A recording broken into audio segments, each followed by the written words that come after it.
Hey guys, welcome back to the Practical Guide to Support series, a series where I break down my thought processes and reasonings behind certain decisions I make with regards to runes, builds, combos, matchups, etc. for a specific support champion. Just a little bit about me if you're new to the channel. I'm currently Masters on the NA server, where I play mainly support, but I've been Diamond Plus since Season 4. So I have a lot of, and I've been playing the game since Season 2. So I've been playing this game for a long ass time.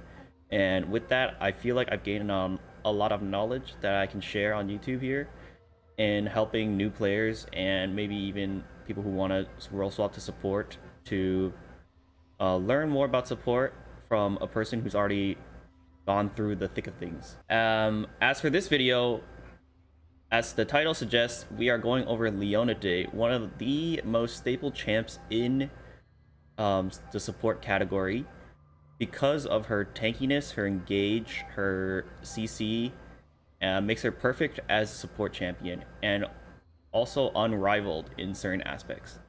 So I think Leona is always going to be a staple no matter where you go in support. That's why learning Leona should be a core champion for any support player, which is why I'm making this video early in the series rather than later. And later in the series, I'll probably be going into more niche champs.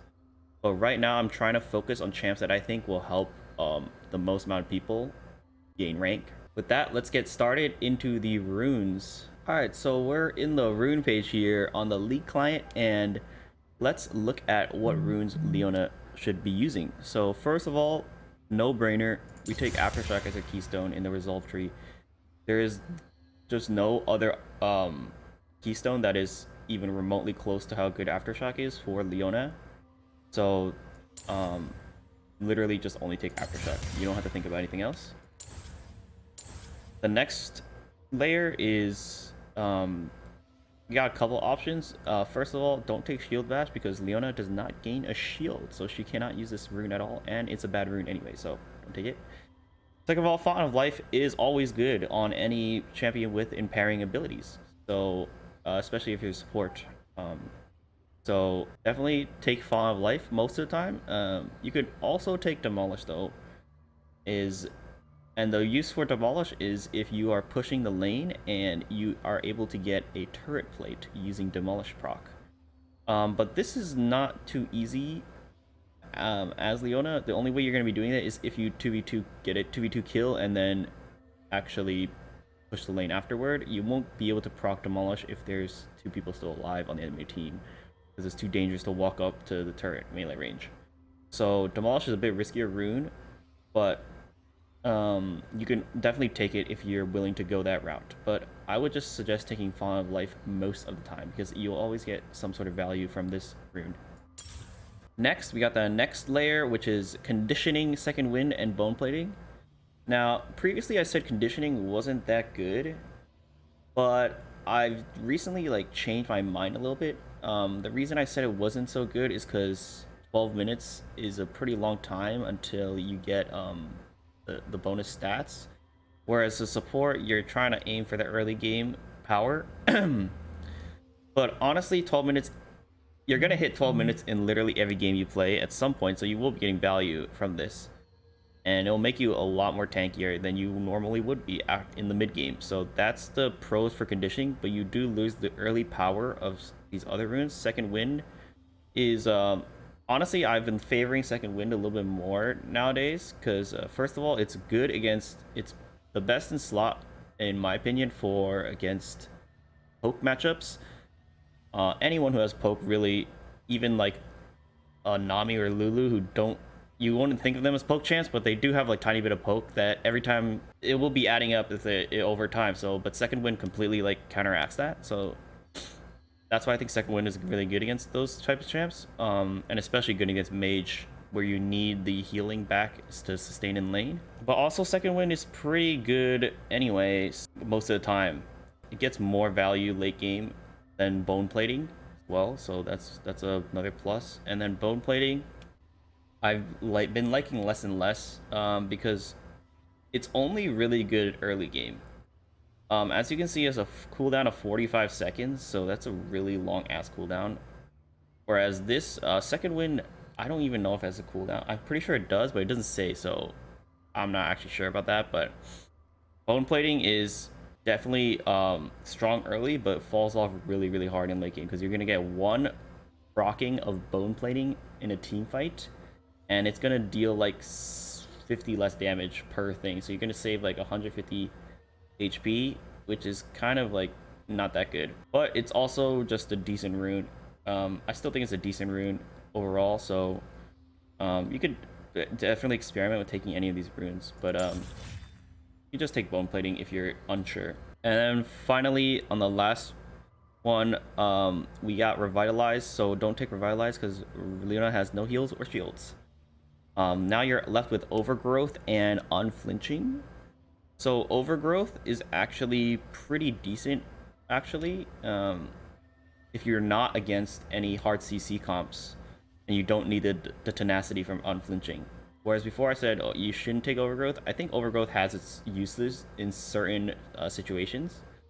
So if you notice that the enemy comp has very little CC, you can forego taking the unflinching rune and go for more tank stats. But if they do have a lot of CC, then unflinching is definitely really strong. In general, it just gives you tenacity, which is really OP in this game because it prevents you from getting CC locked. As for the secondary tree, there are kind of two options here. There's a very niche option where you can go precision. And what you do in precision is you literally only take it so you can get legend tenacity. That's if you like really, really, really need tenacity against your team. And then for the other rune, you can just take presence of mind or something. It just gives you mana back, and the supports don't have a lot of mana in the first place. And all these other runes are like damage oriented. So you can only take presence of mind, maybe triumph if you want, but that's a little bit greedy. And then the legend tenacity rune, because tenacity is so strong, so you just give up on everything else just for this rune. But inspiration is what you want most of the time, and you can take a lot of runes in here. So for the first layer, you don't take magical footwear. That's because you can't. It locks you out of buying boots early, and you really want boots as fast as possible on support, so you could roam across the map much faster. Hextech Flash is definitely good on Leona. And what this allows her is a lot of extra range when her flash is down. Normally, her flash is her main engage tool. So with this, you circumvent that by always having a sort of flash available at all times.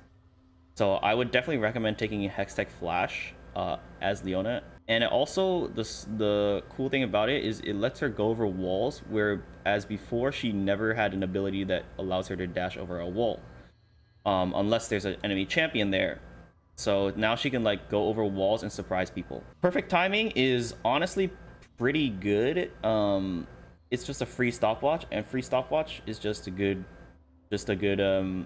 ability to have. The problem is depending on how many takedowns you get, it might take a while to get, but eventually you'll get it. And the thing is, on Leona, you can actually build it into a Zhonya's.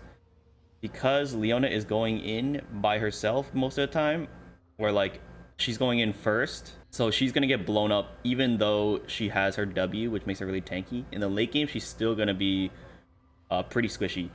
So having a stopwatch in the late game allows you to bait out enemy abilities, put them on cooldown, and then go into stasis and come back, and you'll have another round of abilities to use. So that's pretty good. But you have to forego Hextech Flash if you want that. So I would not normally recommend it, but if you don't want to use Hextech Flash, then you could consider using Perfect Timing. Futures Market, don't get it. Minion DMAT, honestly, is pretty bad. It's a pretty bad rune. It's not really necessary in most situations. So I would not recommend this rune, and it's pretty hard for beginners to use anyway, so don't take this. Biscuit Delivery, one of the key staple runes of inspiration. You just literally get free potions that also are mana potions, which is really important, and they also permanently increase your max mana, so you're able to stay out on the map longer before having to base for mana, which is really nice for support. taking biscuit delivery is definitely like a pretty stable, like you can never go wrong taking biscuits pretty much, in my opinion. So yeah, now we got the last layer. So we don't want to take approach velocity because that's not useful for Leona. Next, time work tonic is not actually that bad because if you take it with biscuits, because these also proc on biscuits, and you gain a bit of movement speed as well when you pop the biscuits. So if you go biscuits, you could actually consider going time warp tonic. It just makes your laning a lot stronger because you'll be able to instantly heal, and you'll be able to like bait people with your biscuits and stuff, and you gain the movement speed, which is a little known fact. But honestly, the best rune in this layer is probably Cosmic Insight. Literally just gives you summoner spell haste and item haste, so that will work on your flash, ignite, and your locket of the Iron Solari, which you will be purchasing. And if you buy other items like Zanya's, you know, that it will also work on that. So Cosmic Insight is just a good rune overall, so you probably can never go wrong with taking this as well. But as for the optimal rune setup, I would honestly go Hex Flash most games, because it enables Leona to engage from much farther away. Then it's up to you if you want biscuits or if you want Cosmic Insight mainly. Normally biscuits is much safer because it allows you to make some mistakes in lane and still be able to sustain and not have to base and lose out on XP and stuff. So this would be probably my main setup. If you don't want to use Hex Flash, then just take Cosmic Insight and biscuits, and that should be fine as well, until you learn how to use Hex Flash.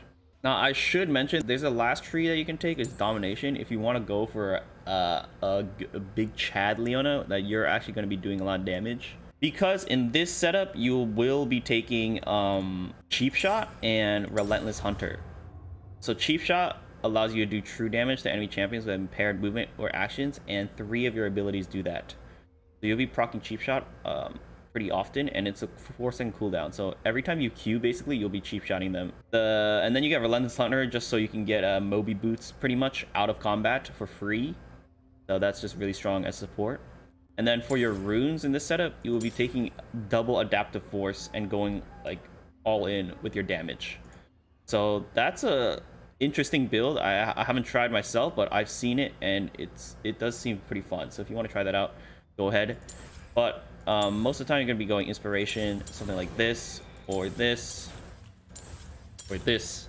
So yeah. And then if you're going the non-damage, like regular Leona, you should be going Ability Haste, and then Armor, either double Armor or Magic Resist Armor, or double Magic Resist, depending on the opposing lane damage types. So the thing is, you could also go the attack speed rune, which is not too bad on Leona, because she does auto attack a lot.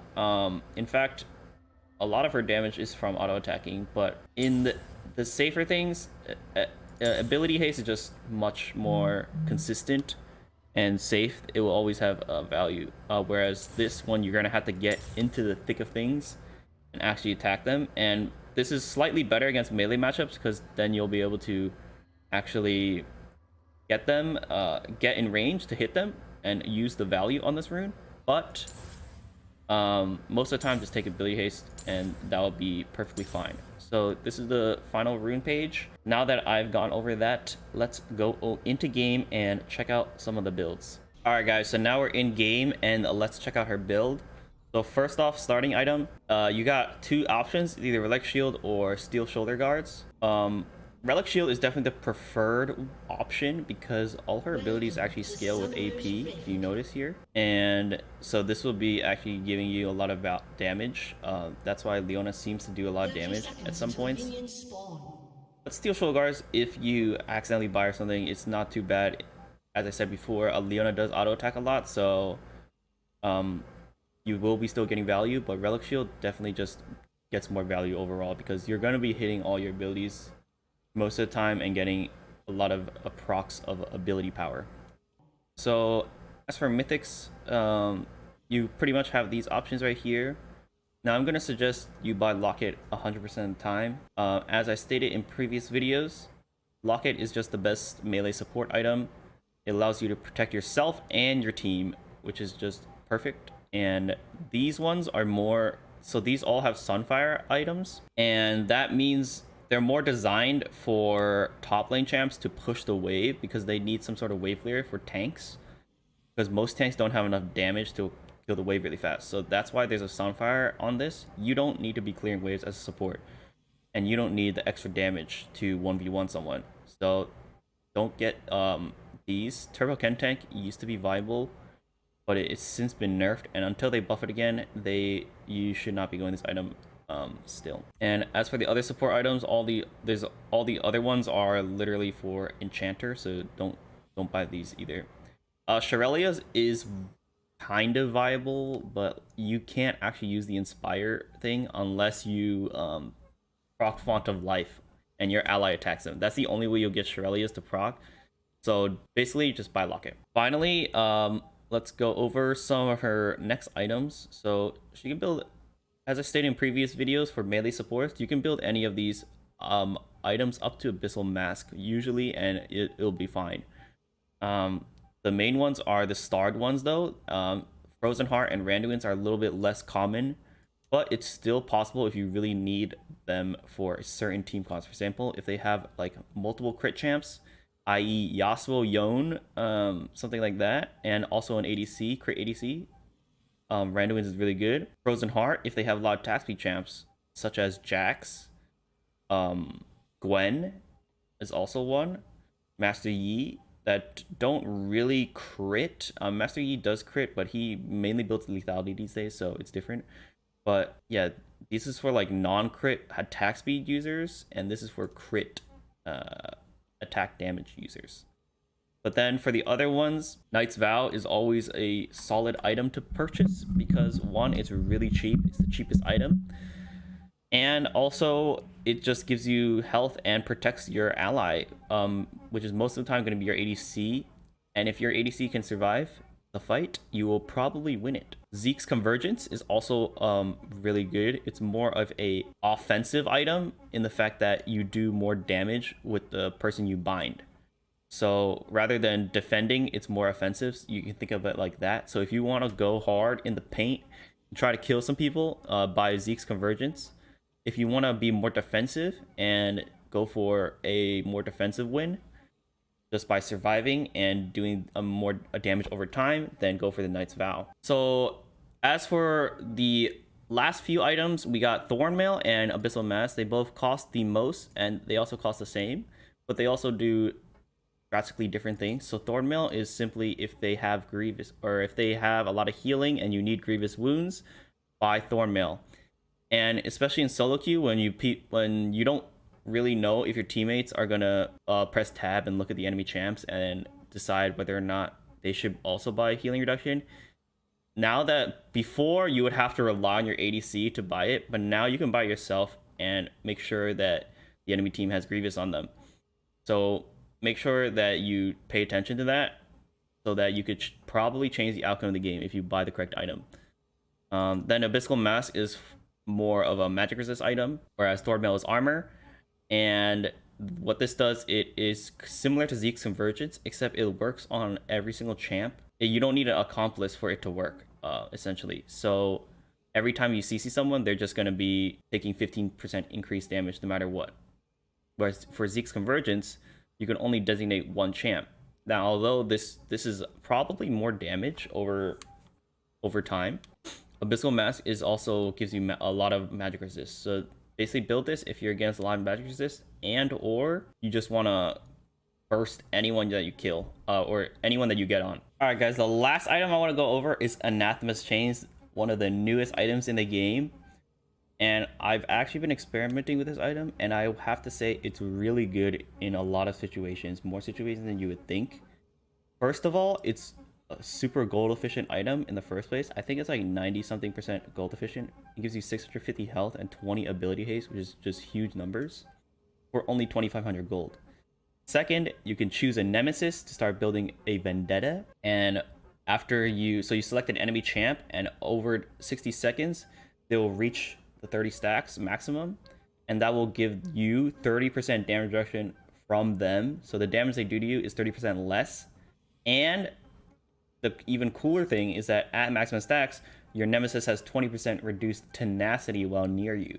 So what this means is that if they have any sword tenacity, for example, Merc Treads, which gives you 30, instead it will only give you it will only give them 10%, which is super key for Leona because all her combos do rely on how much tenacity they have, as I will go over later in the video.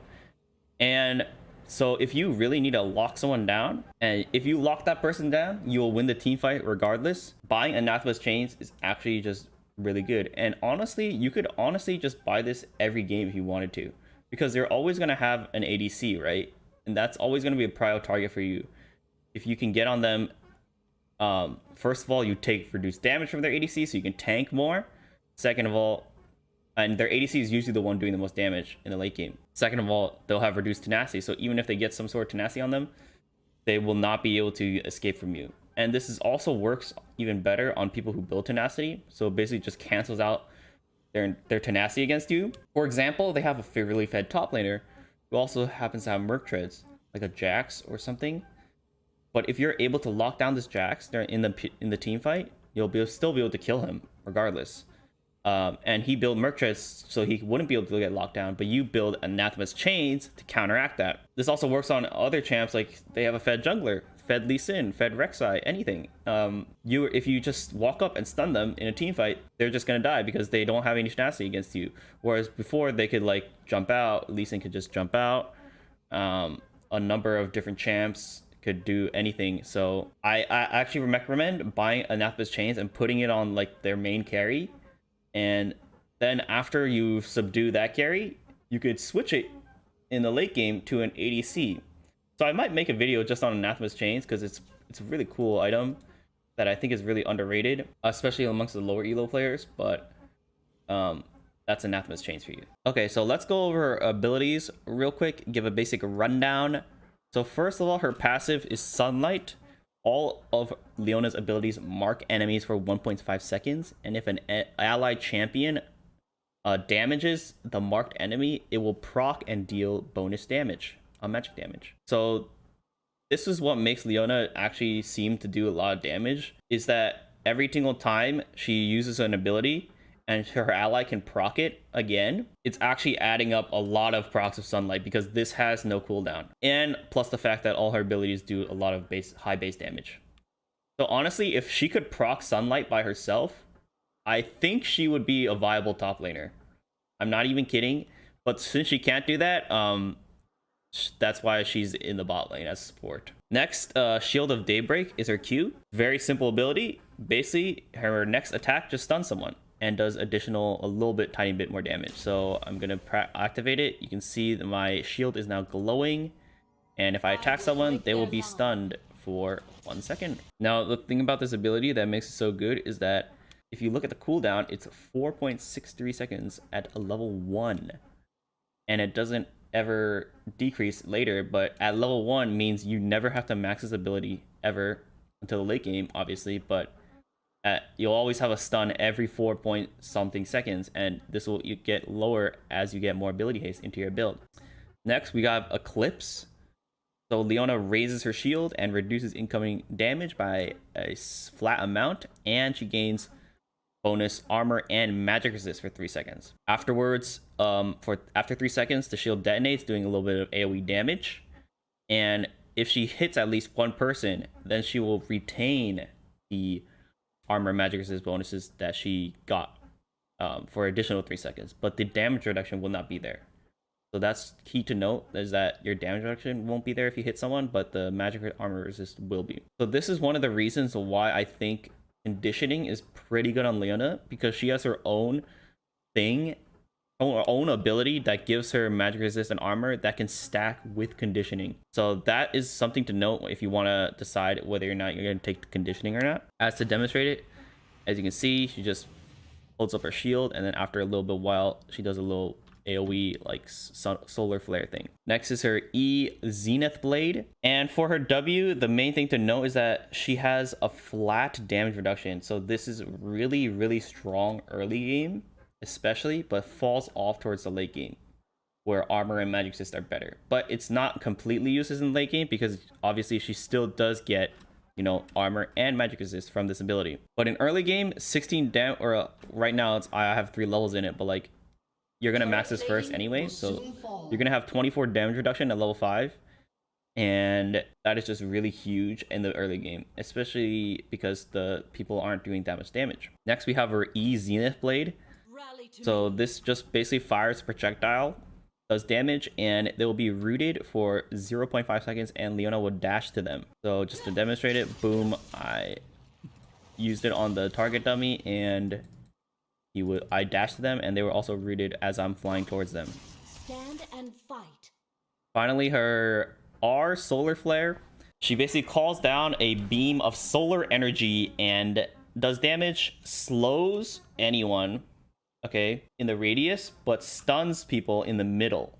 So what I mean by this is, as you can see, it's a big circle, but I didn't hit the center. Whereas if I want to hit the center of it, then this guy's gonna be stunned instead. So this is a skill shot, and it has a really massive range. As you can see how far the range is.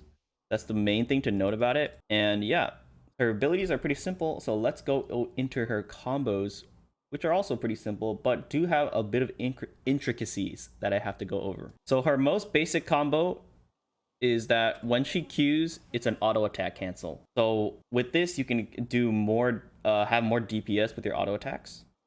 So I'm gonna auto Q auto. That is the main auto attack cancel. Or you can just auto Q auto. And if you see this, if I just click on the target dummy, then press Q as the animation's ending, and then not do any other clicks like this.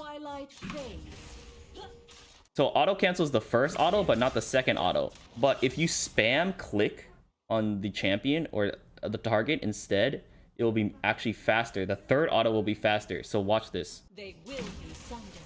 As you can see, that was much faster than the first time I did it. The first time was like this. The second time was like this. And the reason is I kept spam clicking, right clicking on this target dummy to make her auto attack faster. I don't know why it works like that. Honestly, I have no clue, but that's how it works. And that's how you see people killing your wards. So if the main cool thing you can do with this is if someone wards in front of you, you can click on it and then Q and then auto attack cancel. But you have to keep clicking the ward for you to attack fast enough to kill it before the ward turns invisible. What you want to do is always auto attack cancel your Q if you can for damage.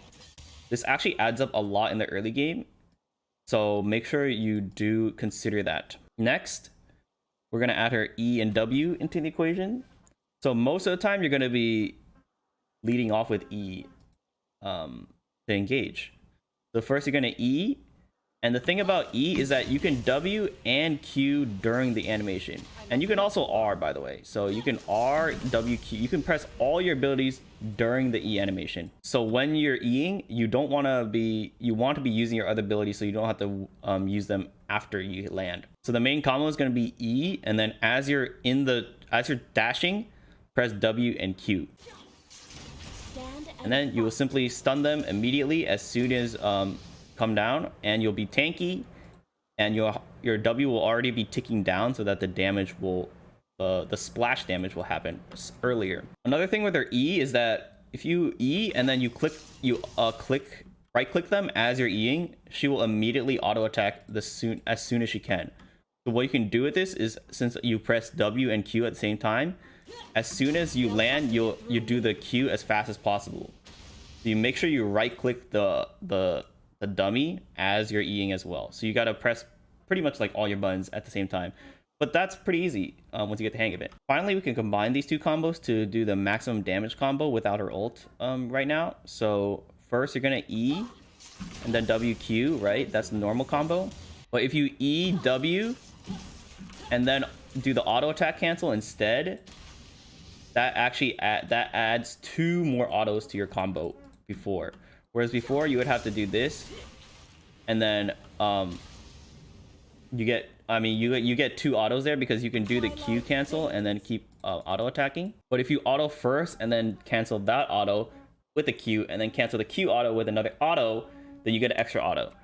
So you could only do this when they don't have a dash, because if you E they can, and you don't Q them immediately, they can dash away, and you might be able to, they might be able to get away from you. But if you're against an Ashe or Varus, anyone like that, or any supports like a Nami, Lulu, all these supports don't have dashes either, you can do this combo early game so that you get the maximum amount of damage, and that one auto could be the difference maker, you know. So just to show that again, E, W, and then auto Q auto. Finally, we're gonna add her ult into the equation now. So as I said before, you can ult as you're Eing as well as your other abilities. Because of this, the safest way to guarantee that they're fully CC during the duration, because the problem with Leona is that although she has a lot of CC, all her CC are very short. Her Q is 1 second, her E is 0.5 seconds, and her R is 1.5 seconds. So all these are really pretty short in general. So even though she has a lot of CC, they're short. So what this means is that sometimes if they have tenacity. All right, so now let's add her ult into the mix. So I'm gonna go over some basic combos first and then go over the more advanced concepts later in the video, because there's actually a lot of depth that goes into CCing with Leona.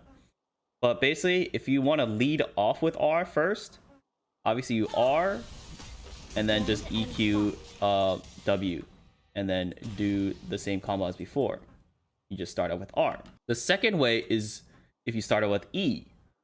So with E, you just do the same combo in the beginning, the EWQ, but you add R at the end. So this is what it looks like.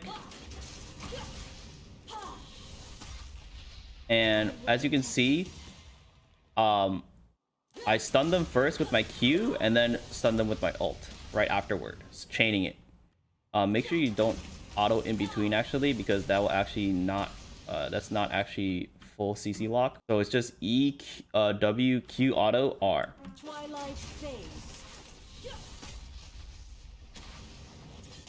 But if you know that they don't have an escape or flash, obviously you can add in the extra auto attack and then R. But as you can see, he was not stunned for a period of time, so he could flash during that duration. So be careful with that. Finally, the safest way to R, and I will go over why this is used in especially against people with tenacity, but is to use your R in the middle of your E. So as the same thing with your W and your Q, right? You can use your R during your E. So this combo revolves around using your E and then using your R during your E, and also the rest of your abilities. So you use all your abilities pretty much at once. So this is what it looks like. So first of all, just show the ER real quick. E, and then I can R, but then it cancels my R animation and I still dash towards them. So now if you add everything else into the mix, you ER and then do all your other abilities. And the reason why you do this is because, as I said before, Leona's E is only a 0.5 second root. And if they have any tenacity, the dash will take too long for them to get stunned or stun locked from your Q, which you take some time. Like, even if they don't have tenacity, you can still flash out of this, which means there's a lot of different interesting flash interactions with Leona's E. But basically, there's two timings where you could flash out of it. One timing is that you could flash immediately when you can, and then she will travel all the way to the person where they flash to. The second is if they wait for you to land first and then they flash afterward, and then they'll be able to get away from you. Whereas before you would follow them, so it wouldn't be too bad. But this time they will be able to get away from you. So to prevent that, what you do is this combo. Your Q is not going to be fast enough because you have to land first and then auto them. But if you ER, they don't have the opportunity to ever move. But the drawback to this is the fact that you're going to be overlapping some of your CC more, so they'll be stunned for less duration. But if you can burst that target in the middle of it, then it'll be worth it. So once again, ER and then use all your other abilities. And as you see, some of the stun overlapped, but you're basically doing this in order to guarantee that this person is stunned for pretty much like 2 seconds ish. Whereas before you could add all these up and it would be okay. So it would be 3 seconds. So something like that. So just show that one last time. ERWQ, and yeah, and then after that, just use your abilities as you see fit. So that's actually it for Leona combos. Now let's go over some advanced tips and tricks for Leona. So first of all, as I stated, Mercury Treads is the best item to build against Leona. The reason why is because her CCs are very short. So if you buy Merc Treads, you can actually get out of them without being CC chained, like she normally can do. So the main difference that this makes is if they have Merc Treads or any sort of tenacity, but it's easier to tell if they have Merc Treads because you just press tab and look. But if they have Merc Treads and you try to do this combo, they can flash out before your R comes out. So this full combo right here, they will be able to flash out before this R lands on the ground. To counteract that, you would do the last combo I told you, which is the ERQ rather than the EQR. But that's what you should note about that, is that if they have Merc Treads and you're going on that target, make sure you remember that and switch the combo up for the situation that demands it. So another tip that kind of has to do with R'ing during her E is that you don't actually have to R the person that you E'd. You can R someone behind them. So for example, this is more of an advanced combo, but you E this target, R as you're E'ing this target, and then flash on this target. So for example, this is the support and you want to begin it on the ADC, but he's obviously out of range. You could do this combo instead, which is ER and then flash over here and Q him. So basically you use this guy as a stepping stone to get to this guy. Okay, we're back at the bot lane because I took Hex Flash and I couldn't flash anymore. So I had to restart the game because I had Hex Flash and I couldn't flash anymore after that other play. But now I'm going to go over her main flash trick, which is that she can E flash. So a lot of champs have this ability where they can channel their ability first and then flash afterward. And what this will do is that it will be a much faster animation than the other, than flashing first and then using ability, because you're already started the ability mid flash, before you flashed. And then the ability hitbox will actually move accordingly with the flash. So it will kind of like teleport with you. And Leona can do this with her E. So what this looks like is that first, normally I'll show you flash E. So flash E looks like this. You look at it, it's pretty slow, honestly. It's easily reactable because you flash and then now you're like kind of like channeling the sword in front of you, and it's kind of easily readable. So instead we can do is you can E flash. So I'm pressing E first and then my flash button, and now that's much faster. And as you can see, the sword still came out over here and I was able to reach this guy. Like normally the sword is not reaching him, but since I did the E flash, now it is. I did too slow there. You gotta do it really fast, actually, because she locks herself out pretty early in the ability. So that's how you can use E flash to catch people off guard. And as you can see, the range of this is like actually really far. I don't know if this is hit, but I can try here. Okay, well, it's kind of close, but just to show like how far you can get it, I think I can get this guy here. Yeah, so I can get this guy, and there's absolutely zero chance he can react to that from the fog of war like that. And then I can also do it from this bush over here. Like I can do it all the way from the back of the bush and he wouldn't be able to know. Stuff like that. So make sure you always practice to learn how to E flash so that you can use this in your actual games. And then obviously the full combo is just E flash Q R. You can do any of the previous combo. You can do the RQ or the QR depending on the situation, as I said before. So yeah. Here's a small tip that I can give for Leona's R. So her E doesn't give vision, right? But her R does actually give vision because it's like some sort of sun or something. So it gives vision. But yeah, it gives vision. So you can check bushes and stuff like that. Basically, you have to know that they're in there in the first place. But yeah, it does give vision. So that's cool to know. Another advanced tip I can do is that if you're having a hard time hitting your E, just flash first and Q. So what this is like you flash Q and then ER, or you could flash Q, R, and then E at the end. And what this does is that obviously you don't need to E flash anymore because that's a little bit, you have to hit a skill shot. Whereas this way, if you're, for example, at the edge of this bush and you're in flash range, you could just flash Q, R, instead. And then you E at the end to add that extra 0.5 seconds of CC. And also, if they flash during that time, you will follow them. So you could also even save E on purpose if you do this combo, because you will not have flash to chase them anymore.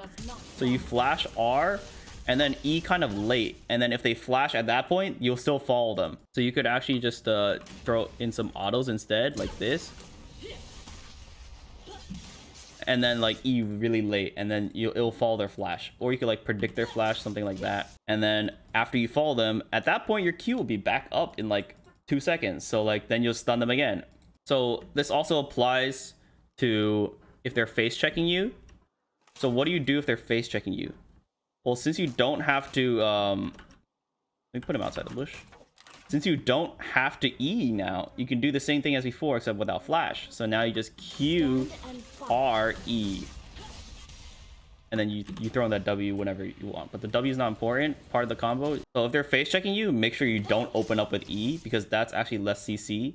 Well, it's not less CC, it's the fact that they could flash out of your E, first of all, and second of all, you want to save your E for the end so that you could dash towards them if they flash away from you. So if they're face checking you, make sure you always QR and then E at the end. And you can definitely auto them in between, because your R is a little bit longer stun duration. So this, the full combo is QR auto E.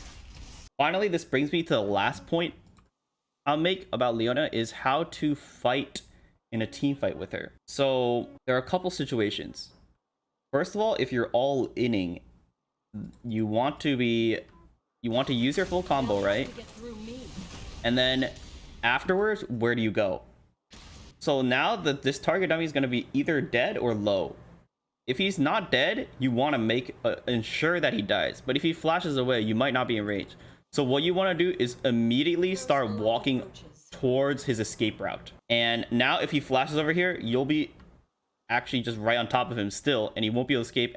And by that time, the reason why she's so strong is her Q is going to be back up, and then she can stun again. And then at that point, he will have no escapes, and he'll probably die to someone else hitting him. So that's what you want to do as Leona if you're all inning. If you know you're going to be either winning a fight, if you can like stun this, kill this guy, or you're going for an all-in team fight in lane, anywhere in an all-in, make sure you always start moving immediately towards their escape route, because you're a Chad, right? You got to think about it in a Chad mindset as Leona. You just keep walking forward, holding W, as they say in Valorant. So the other way is you can also play Leona as a peeling support, because she can just stun anyone who's on top of her ADC. So if you know that they have a huge dive comp and you have more of a kite back peel comp, Leona can still thrive there, although she's not as strong as actual peeling supports like maybe Thresh or Alistar, who can like literally just knock them away. She still has her own peeling aspects in her own right. In this situation, you would go in on someone and then start walking back and protecting your ADC. So there are two kind of diametrically opposing playstyles for Leona, but I wouldn't say one is necessarily better than the other. It just depends on the situation. Most of the time, it's going to be the first option, because that's her main strength. But for example, if they have some diver that's just constantly like just destroying your ADC instantly, you can definitely still peel for your ADC. I will protect you. Now let's go into some early laning tips, because I always like to go over these, as well as this is where I tell you guys the skill distribution. So first of all, at level 1, you're going to be leveling up either Q or E. Now E is actually the better ability, level 1, if you want to fight someone, because otherwise you won't be able to get near them, especially in a range matchup. In a melee matchup, Q is better, because if they ever walk up, you'll win every trade against every other melee support, because they don't have this low cooldown stun that you can keep chaining over and over in an early game team fight.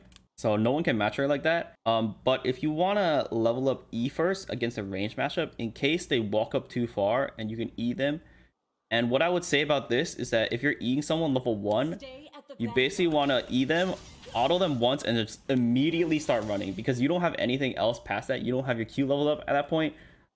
So that's what you do to get a slightly like even trade-ish most of the time, if you want to go E. Otherwise, level 1, she suffers the same problems as other melee supports, where they are really weak level 1 against another range champ. But in a melee matchup, she's actually one of the stronger melee supports because of her Q. Next, you want to be going for level 2 as fast as possible. So the first wave, you don't use your Targon stats. You save two charges for the next wave. Then you kill 2 melees. And at the third melee, that's the 9th minion that dies. That's when you hit level 2, if you didn't know that. I might make a video on that too, but Miss Fat Booty says your guides suck. My bad. This is going in the video. Anyways, fuck was I saying? At level 2, now you hit level 2. If you've hit level 2 before the enemy team and they are not respecting you, you need to start going in, because now you'll actually just, if they don't flash, they're gonna die if you get on top of them. And this is where you use your E flash or just regular E like that. If they're a little bit farther, then you would use the E flash and then Q them. And you won't have W at this time, but I forgot to say that at level 2, you always go E second if you don't have E, and Q second if you don't have Q. So at level 2, you have Q and E. Because W really isn't important yet, because you need to be able to get on them some way. If you can't get on them, your kit is totally useless in the first place. But as I said before, even if you get on them with the E level 1, you don't have the follow-up CC with your Q. So level 2 is basically where Leona spikes really hard, her first spike. So make sure you go for level 2 advantage as much as you possibly can. Now at level 3, she even gets another power spike, which is why she's so strong early. And then all the way up to level 6, she's pretty much like one of the strongest early supports in the game, because her W, as I said before, gives you flat reduced incoming damage. And because of this, early game she takes literally no damage, as you probably can tell if you've ever played against Leona. So she gets another spike at level 3, which means she could literally like go 8 mode if you want. Like you could just go in whenever you want and you probably win the trade as long as you're not under your turret. So basically at the end of the day, Leona is really strong early game. And then even at 6, she gets another spike because her ult, now she can combo her ult into her CC chain, and it's even more devastating. And she can engage really far range with her ult, because as you can see, it's much longer than her E. Well, it's not that much longer, but you know what I'm saying. You can also R flash like this, by the way, but that's pretty, you can just flash R most of the time and it's fine. R flash is like much harder to hit, but if you're really confident in your abilities to hit your R's, then be my guest, go for the R flash. But yeah, that's it for Leona's early game matchups. And then afterward, you just want to start roaming, warding up. Leona is really strong at the roams as well early game, because she can out tank like literally everyone on the entire map. She's probably the tankiest champion at that point of the game, in the early game. So make sure you always start roaming as soon as you can. So that's it for the in-game stuff we're gonna go over in this video. Hopefully I didn't miss anything, but let's go over the last part. And as for her skill leveling, make sure you level up W first, max that out. Then for some reason, I know a lot of Leonas, or not a lot, but like some Leonas max Q second. Leveling Q is actually useless. First of all, it increases the mana cost and just increases like 25 damage per level. Whereas E reduced the cooldown by about 1.5 seconds every level, up to 5.5 seconds, which is like the same as your Q. And at that point, you'd just be chaining Q, E, Q, E, Q, E, like over and over again, and perma-stunning people with no tenacity. So then you max E second and Q last, and then R whenever you can. And as you can see, our R is actually pretty short cooldown, the more you level it. So you can actually use it pretty liberally in the mid game. Try to get some picks. Even if you miss, try to go for maybe some riskier plays, because she'll be able to come back with her ult cooldown pretty quickly. So now that we've gone over all the in-game stuff, go over the final section, which is the matchups. All right, guys, we're back on op.gg to look at some of the matchups for Leona. It's a pretty cool site that you can see the win rates between different champs. So first of all, let's go over her worst matchups. Apparently, it's Zilean is her worst matchup. I don't know why that would... Okay, I do kind of know why that would be the case, but it's because Zilean can simply R the target that Leona goes on, and it will be revived. But in all honesty, I don't think Zilean is that good against Leona, mainly because he's not that good of a champion in general, and she can out roam him pretty heavily. So it's more of Zilean will scale into the late game and will beat her there. See, as you can see, he loses lane, but he will probably win if you let them scale enough. Now Taric seems to be one of Leona's worst matchups, but the problem with Taric is that he's garbage champ in general. So the reason why Taric's so good is that he will never die to Leona engaging on him, because he can press his E and react to Leona and stun her as immediately as she's Eing him. And late game, he will have a massive ult, game-changing ult that will change up the team fights. So as you can see, he still loses lane, but I think he will win in the late game, which a lot of solo queue games go to. That's why Taric has a high win rate against Leona, but honestly, Taric's pretty bad, and no one plays him. So there's that. Now we got some of the mages here. So the mages are honestly pretty good against Leona in terms of win rate. The reason why is because they outscale her mainly, and if they're able to play lane and not die to her and not let her roam either by pressuring the ADC a lot, they will be able to win the game eventually. So Bard, Zyra, Swain, Bran, Morgana, Veigar, Anivia, like these all have pretty decent win rates against Leona. But the Leona player can compensate this by being good at Leona and actually just engaging on them. And if they ever get engaged on, they will die. But if they're able to stay away from her and poke her down, then they will be winning lane at the end. So it's pretty a skill matchup, I would say, in that situation. But I think it is easier for the Leona player to capitalize, because if they make one mistake, or the mage makes one mistake, they will probably lose the game. But Leona can make many mistakes before she actually loses. So there's that. As for these matchups, these 50-50 matchups, Rel is probably a losing match for Leona, actually, because Leona actually has no way to stop Rel's engage, whereas a lot of other supports do have ways to stop Rel's engage. So I'd say Rel is pretty good against Leona if you know how to play Rel. Rakan is 50-50 matchup because well, the thing is, Leona can actually stun Rakan mid W and it will cancel his W. But other than that, Rakan's pretty slippery of a champ, and if he builds Merc Treads, he will never get caught by Leona pretty much. So, and then he can do a pretty insane engages in his own right. And then Alistar, Notorious, actually pretty good matchup for Leona. The reason why is that Leona can never go on Alistar because he will never die to her, and then he will just knock her up, and they'll both take about equal amounts of damage. And then Alistar late game is actually better than Leona, kind of, because he has pretty much like a mini Malphite ult every single time, and he has a damage reduction on his percent damage reduction as ult rather than flat damage. So Alistar is pretty good into Leona, I would say. Janna is actually like one of Leona's worst matchups because she is mainly disengaged, right?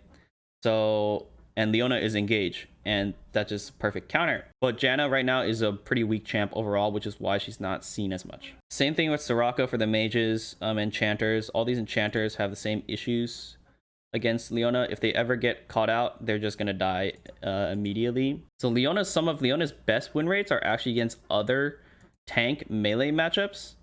Galio, Blitzcrank, Thresh, I would consider more of a melee champion. Nautilus, Set, Shen, all these. She's notoriously good against Nautilus because she is just literally like 10 times tankier than Nautilus is. Because Nautilus W gives him a shield. Leona gives her flat damage reduction and armor and magic resist.